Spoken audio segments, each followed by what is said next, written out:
નમસ્કાર દર્શક મિત્રો, હું છું રૂપલ લુણીચિયા. સંપૂર્ણ ન્યૂઝમાં આપનું સ્વાગત છે. થરાદના ઢીમાપુલ નજીક મુખ્ય નર્મદા કેનાલમાં ખાબકેલી એક ગાયનું ફાયર બ્રિગેડ અને જીવદયા પ્રેમી યુવાનો દ્વારા સફળ રેસ્ક્યુ કરવામાં આવ્યું હતું.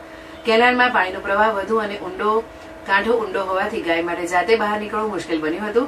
ઘટનાની જાણ થતાં થરાદ નગરપાલિકા ફાયર બ્રિગેડની ટીમ તાત્કાલિક સ્થળ પર પહોંચી હતી.